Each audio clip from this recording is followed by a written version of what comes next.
whip of the Virginia Assembly, and he's joining us here. And that's my state, so I'm very interested, Mike, in what you're up to. What are you up to? Are we going to win the state Senate so we can get some legislating done? Oh, we're going to win the Senate and keep the House.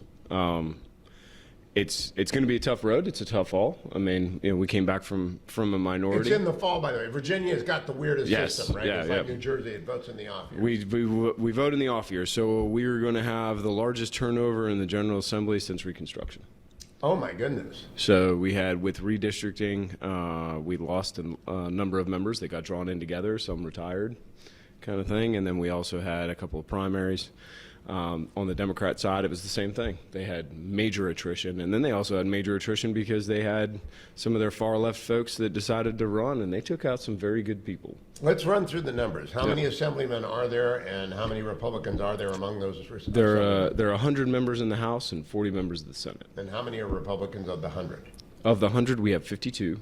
Ooh, very slim margin. Yeah. Is it a solid caucus? Do they stick together? We did. We stuck together, and we stuck with the governor. And how many in the Senate? 40. There's 40, and there are 18 Republicans. And so you need to pick up 3 Senate. And I know Glenn Youngkin is working. He's on this show a lot. He comes on this show and we talk Virginia politics because the whole country likes Glenn Youngkin, and he's working his butt off in Virginia. Do we win the Senate and keep the House? Well, I don't know if you saw the recent polls. Virginia likes Glenn, too. Yes, he's a good governor. I mean, the guy is smart and he's a good governor. But yeah, I mean, there's some very, very close seats. There's a couple close seats that are right near us in Northern Virginia. Actually, touch me. That we are competitive in Western Prince William. And you have big races there because you also have some local races. You have the chair of the Board of Supervisors. You have supervisor races. The lady who's running for chair ran for Congress. So there's name recognition. 2 of the House seats that we need are also tied to that Senate seat. So I will say that it's a great team effort, and we have a couple of great leaders in our speaker who's been traveling quite a bit, supporting our caucus and making sure that we have the wherewithal to be able to do that, and we have the governor as well. So now, somebody, Mike Webert, I want to make clear: we're talking politics. ALEC is not political. Yep. ALEC.org is a association of state legislatures that do policy, and so let's talk a little bit about policy because Virginia's on the cusp of doing so much great stuff. I mean, you got a tax cut done, you repealed the grocery tax. Glenn Youngkin delivered on a lot of stuff. But we need education reform. I mean, we really need it. I got grandkids in Virginia and the Commonwealth. What will happen if Republicans win in Virginia, policy-wise? Well, policy-wise, if Republicans win, we'll be able to expand a lot of the school choice. We've had a school choice bill twice. We've gotten it out of the House.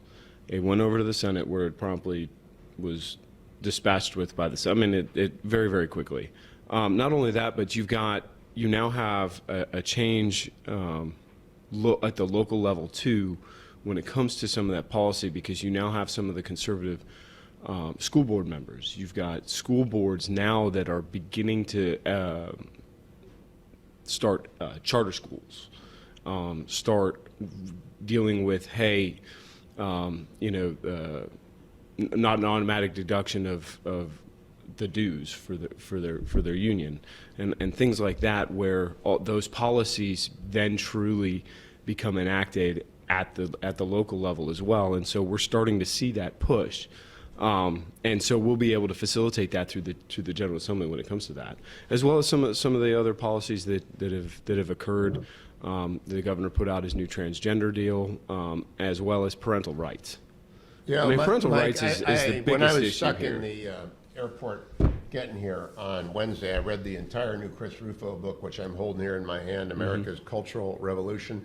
And America's Cultural Revolution is about why Loudoun County is crazy, why their school board is crazy. It's why Fairfax County does not deliver education. It's because there's 1 million across the United States DEI bureaucrats in schools. So it's got to change at every level. Do you see it happening in the Commonwealth of Virginia? I see it happening in the Commonwealth, particularly at the school board level. The county that I live in, we now have people running for school board, because I think what happened is everybody said we had a great education system, and then COVID hit, and all of a sudden it was, okay, we have a great education system, but they're also teaching all this other stuff. And it was, okay, wait a minute, I want to know what my kid is teaching, and all of a sudden you have a massive re-engagement of the parent. And now you're talking about a parent who's paying attention, and all of a sudden everybody is looking at this and saying, how do I do something? And now they're running for school board. How many of your colleagues are moms and dads first? Everyone is a mom and dad who's doing their job is a mom and dad first, and then they're doing their job, and then they work in the legislature, because Virginia's legislature is not full-time. So what do they talk about to each other about these crazy school districts? Oh, it's usually how crazy they are, but it's also, the biggest thing is there are, I don't know, it's my job as a parent to protect the innocence of my child for as long as I can, and then expose them to the world when it is cautiously dangerous, right?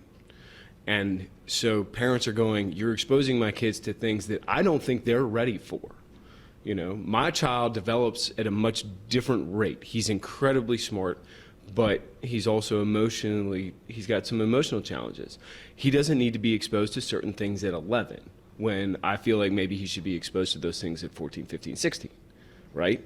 It's just like, so parents are now looking at the education system going, you're putting my kid in a box, teaching him all these things, when kids learn differently. And so if they're going to learn differently, we need to teach differently. And the education system as it's set up today doesn't allow that to happen. Now, Virginia is blessed with a couple of amazing economic drivers. First of all, the military. Now, I don't know if they're in Fauquier County where you are, but they are. It's where my daughter lives with 4 of my grandkids. And they are. They're a Navy family. They're there, and they're big. Then we got Amazon up north, and we got the whole Amazon effect going on. The state is doing great, but it needs to lower its taxes, because it's not Tennessee and it's not Florida. You did have a tax cut this year, didn't you?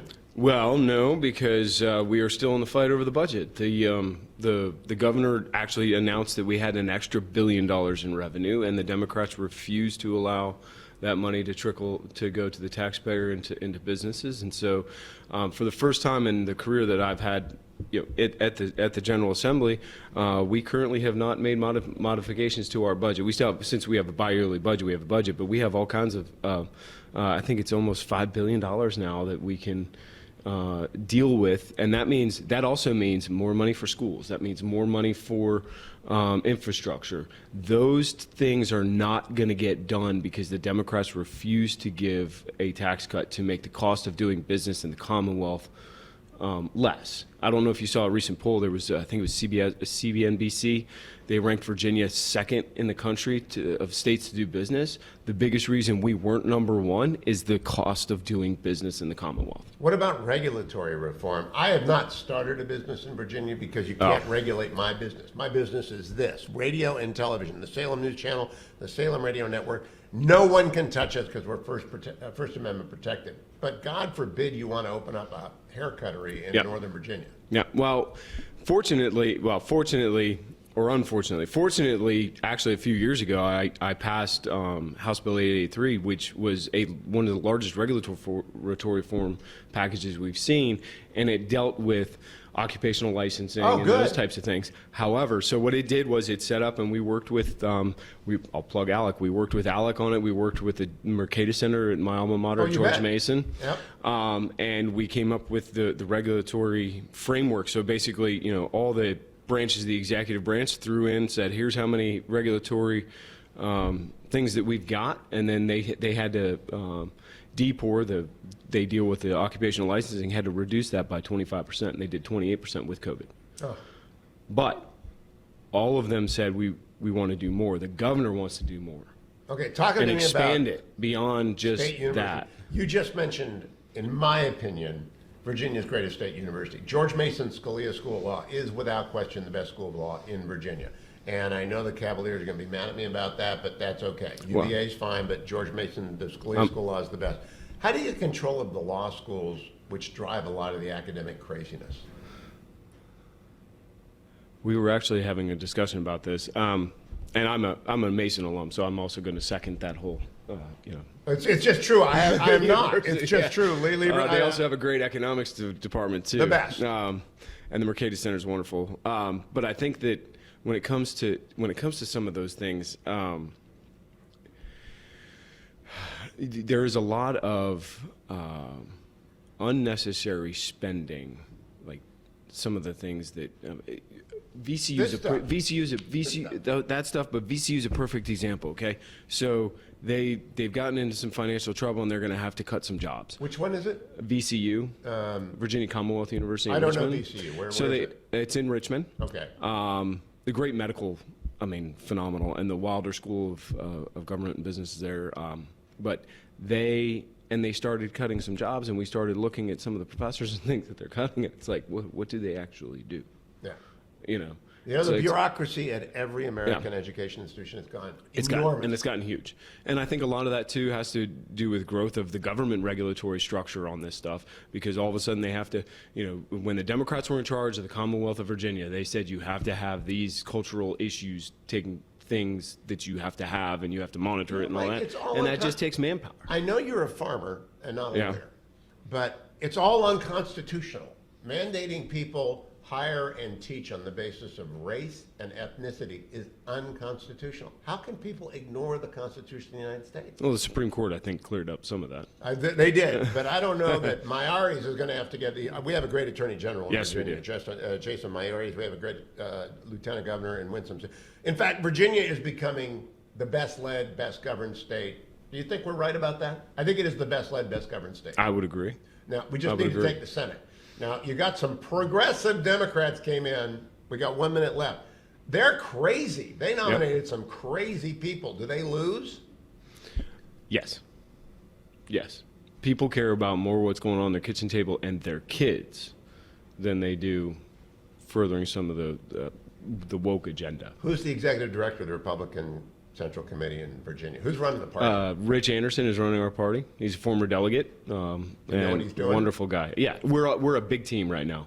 It is. You're making my heart sing, Mike Webert. It's great to make your acquaintance. Keep coming back. Have a good day at Alec, and thank you for the time.